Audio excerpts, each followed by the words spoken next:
Last lecture में अपने cover कर चुके हैं फोटोसिंथेटिक पिगमेंट्स को, जिसके अंदर क्लोरोफिल, उसके बाद कैरोटिनॉइड्स और फाइनली अपने कवर कर लिया था फाइकोबिलिन्स को। इस सेशन में अपने समझने वाले हैं किस तरह से नेचर ऑफ लाइट, प्रकाश की प्रकृति, किस तरह से सनलाइट है वो प्रभाव छोड़ती है, असर छोड़ती है फोटोसिंथेसिस पर। नमस्कार, मैं संजय क्रोडीवाल और ये है कीरो क्लासेस।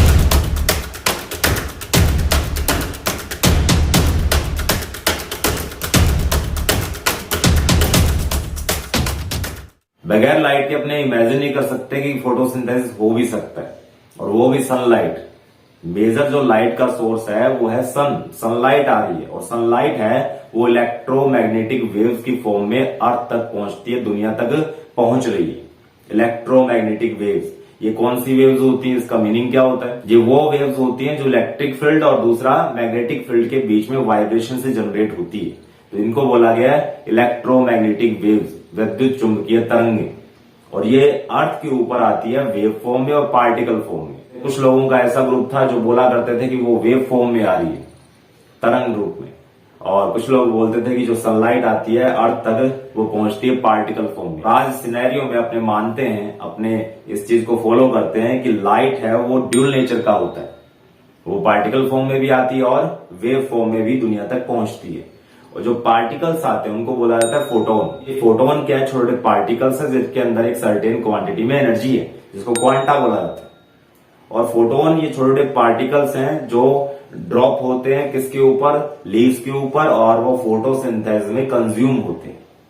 ठीक है। और ये जो फोटोन होते हैं, जो पार्टिकल हैं, उनके अंदर हर एक फोटोन के अंदर एक सर्टेन क्वांटिटी में एनर्जी रहती है, जिसको अपने बोलते हैं क्वांटा, और सिंगुलर फॉर्म में बोलते हैं क्वांटम। ये जो एनर्जी होती है क्वांटम की फॉर्म में, वो एनर्जी आती है वेव फॉर्म में। तो कह सकते हैं दोनों ही नेचर होती है, पार्टिकल फॉर्म और वेव फॉर्म। पार्टिकल बोला जाता है फोटोन को, फोटोन के अंदर एक सर्टेन क्वांटिटी में एनर्जी होती है, एनर्जी आती है वेव फॉर्म में, जिसको बोलते हैं क्वांटम और क्वांटा। अब बात आती है कि जो अप्स एंड डाउन्स चलते हैं, लहराकर आती है, जो भी वेव्स है वो लहराकर चलती हैं, तो उसमें ग्रुप बनते हैं, अप्स एंड डाउन्स आते हैं। दो अप्स के बीच में या पीक के बीच में जो डिस्टेंस होती है उसको बोलते हैं अपने वेवलेंथ। और जो वेवलेंथ होता है वो ऑपोजिट होता है किसका? फ्रीक्वेंसी का।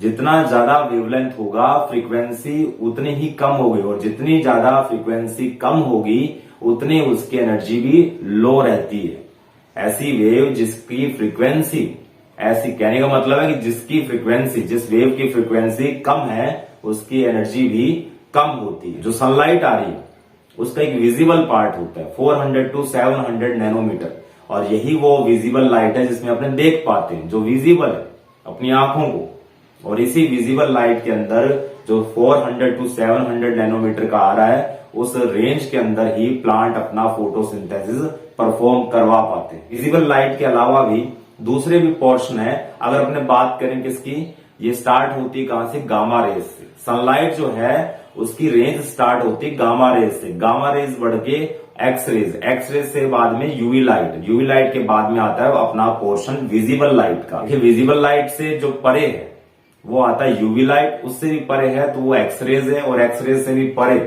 गामा रेज है। तो गामा रेज की जो फ्रीक्वेंसी है वो हायर होती है, हाईएस्ट होती है सबसे ज्यादा। तो इसका मतलब उसकी वेवलेंथ छोटी होती है।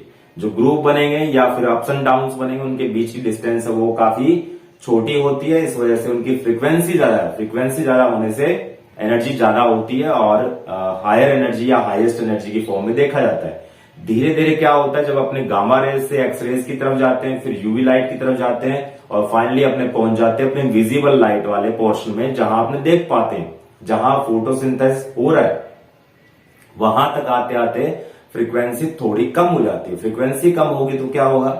एनर्जी कम हो जाती है। और भी आगे पहुंचेंगे तो वहां पर अपने को इंफ्रारेड देखने को मिलता है, और इंफ्रारेड के बाद में माइक्रोवेव्स, और माइक्रोवेव्स के बाद में रेडियो वेव्स। और रेडियो वेव्स की जो वेवलेंथ है वो मैक्सिमम होती है, यानी फ्रीक्वेंसी लोअर होगी, लोएस्ट होगी, और फ्रीक्वेंसी लोएस्ट होगी तो उसकी एनर्जी भी लोएस्ट होती है। तो अपने को सिर्फ सरोकार होना चाहिए किससे?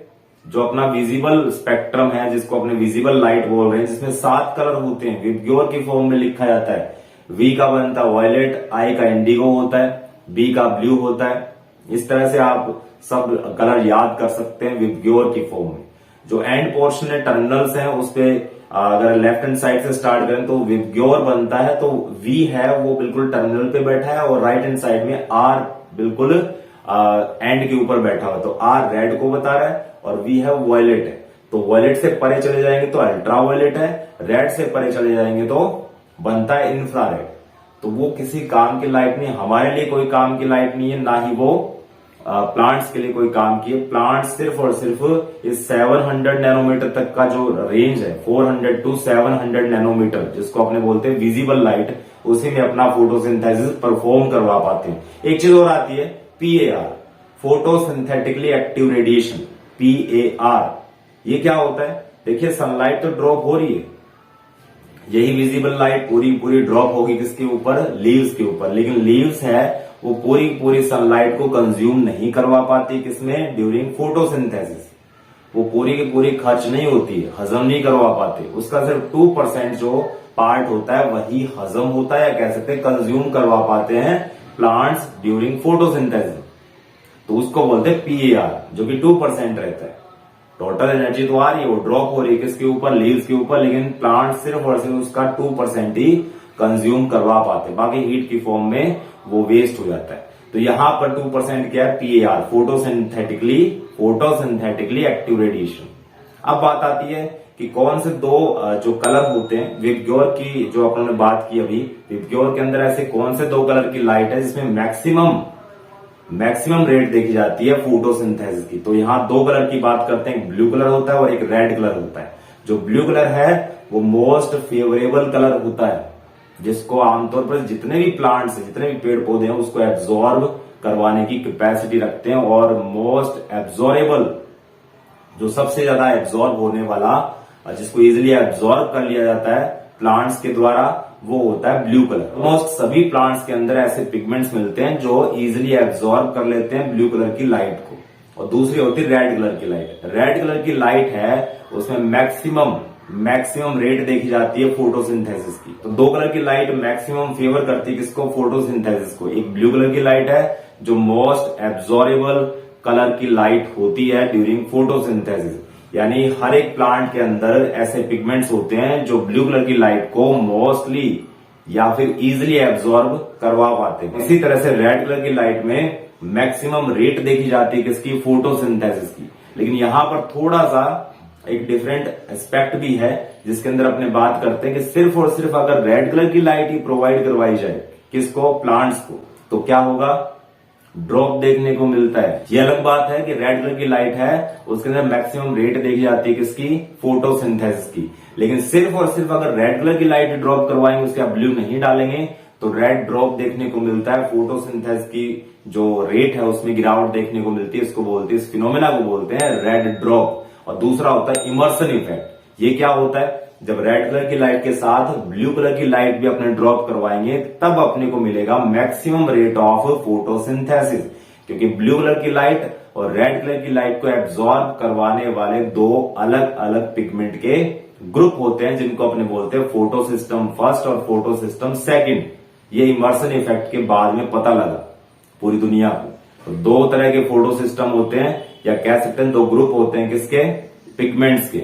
एक होता है ऐसा ग्रुप पिगमेंट्स का जो कि लोअर एनर्जी की लाइट को एब्जॉर्ब करवा पाता है, या कह सकते हैं एक ऐसा ग्रुप बैठा है जो ब्लू कलर की लाइट को एब्जॉर्ब करवा रहा है, और एक ऐसा ग्रुप भी बैठा है जो कि रेड कलर की लाइट को भी एब्जॉर्ब कर लेता है। तो दोनों साथ मिलकर काम करेंगे। जो फोटोसिस्टम फर्स्ट और फोटोसिस्टम सेकंड है वो मिलकर काम करेंगे, तो फोटोसिंथेसिस की रेट है वो मैक्सिमम देखी जाती है। इसको बोलते हैं इमर्सन इफेक्ट। फोटोसिस्टम क्या होते हैं, इसके बारे में डीप नॉलेज लेंगे अपने नेक्स्ट लेक्चर वीडियो में। तब तक के लिए बने रहिए, टिके रहिए एंड इनहेल बायोलॉजी।